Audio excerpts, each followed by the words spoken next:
do it right. And we are.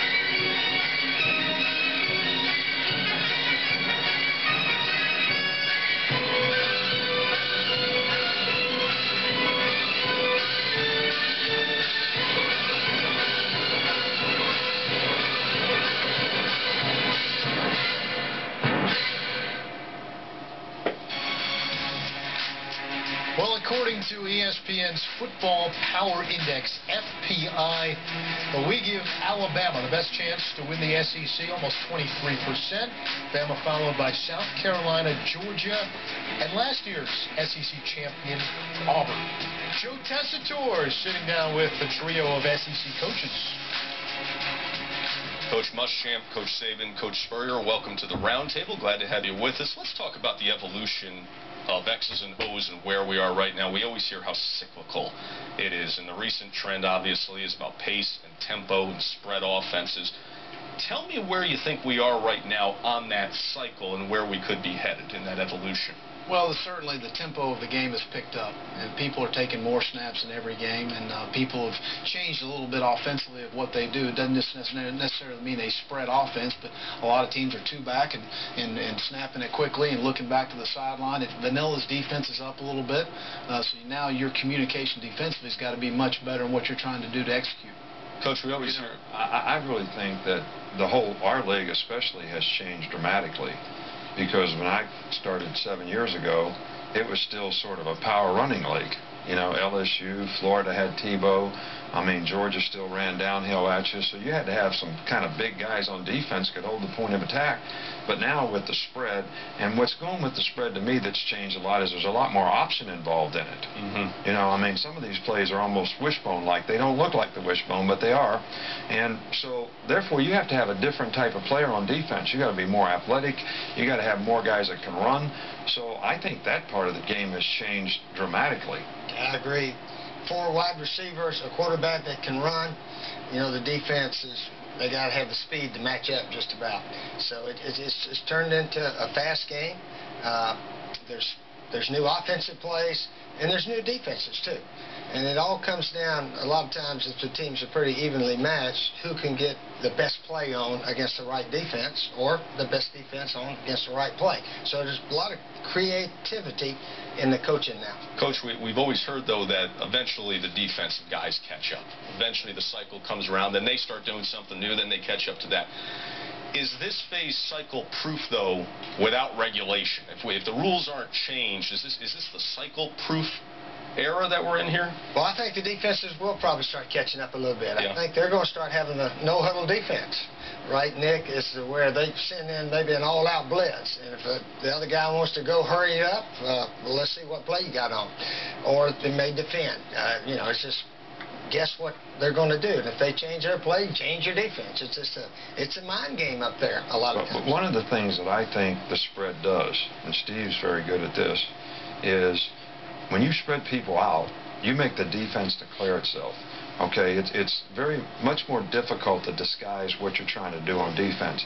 So it's much easier for the offense to get in the right play. What Steve said, you know, I see there in 5 in the box. So if we run this, we're going to get a hat on a hat. They got 6 in the box. If we throw it, we got single coverage outside. So I think it's hard to disguise when you play against a good team that spreads you out. And if they have any mismatch players, you really have a tough time.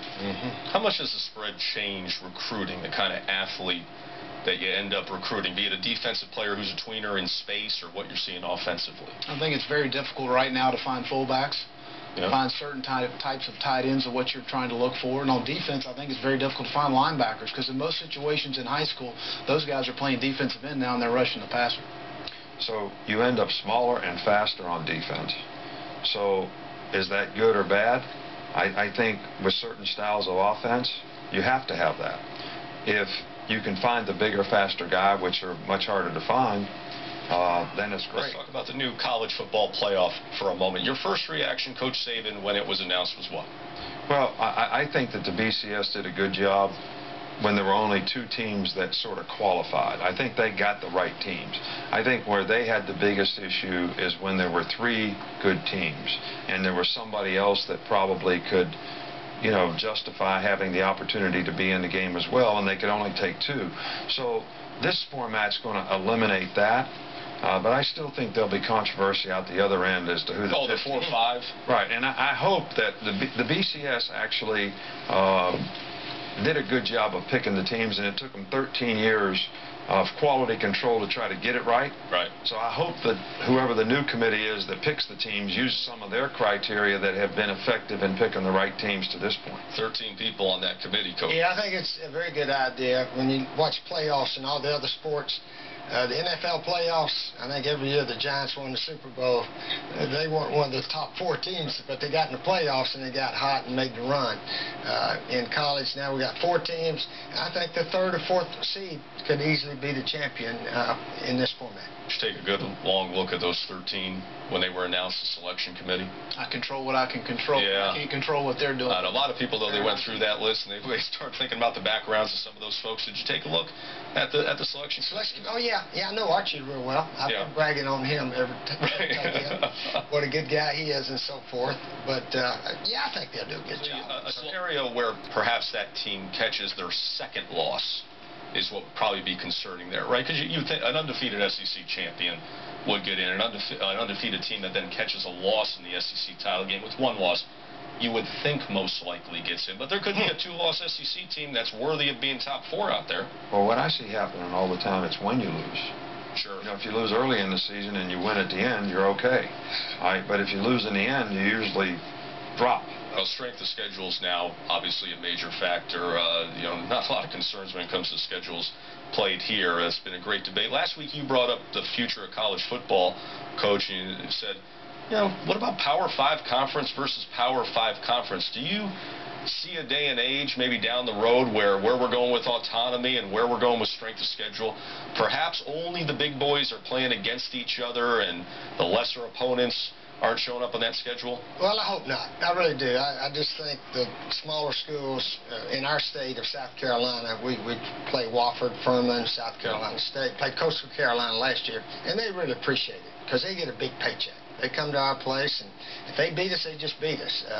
Fortunately, we've won some squeaker. Wofford usually goes up and down the field with that triple option that you talk about hard to prepare for. We have trouble with that like Will did last year. But it gives those guys a chance to get some extra money for their football program, and then we usually play some teams from the ACC or East Carolina. We play this year, a very good team. So I just think it's important to help out those guys also. What do you think about where we're headed here, Coach? Well, my philosophy's always been a little bit different on this, and I guess I go back to Steve's been in the NFL too. Will was there with me, but you had 32 teams in the league, and everybody played everybody. And the example Steve used earlier about the Giants lost 6 games the years they won the Super Bowl. I like to see where we could get it in college football, where we play all good teams for the fans' interest and for the television interest of the game itself, so that you play all Big 5 teams. All right, and they're all good games. Now, I like helping the other guys, all right, but I don't think fans want to go see those games.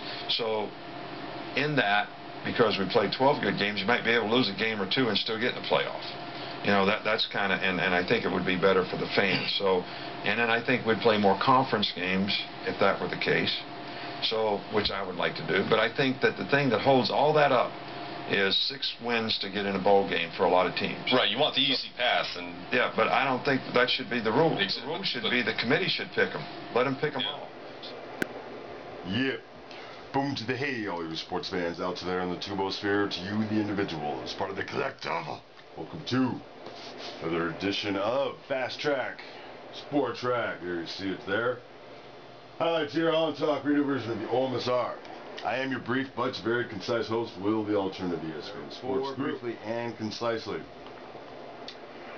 Spent the latter part of the week doing some coverage on the other media days other than SEC. However, this time around you got 3 of your higher profile coaches sitting there together, a little round table discussion. Will, Nick, and good grief, you can't remember his moniker.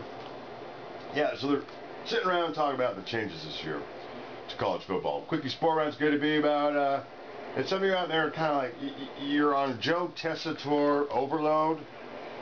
I would agree with you somewhat. You think back, you know, this will be year 5 of Friday Night Football on ESPN. It was him and Rod Gilmore, who was a good pairing, the two of them, calling Friday night. Second year they were doing the fraternity thing. Year 3, Tessatore's gone, suddenly vaulted through the ranks of the ESPN hierarchy.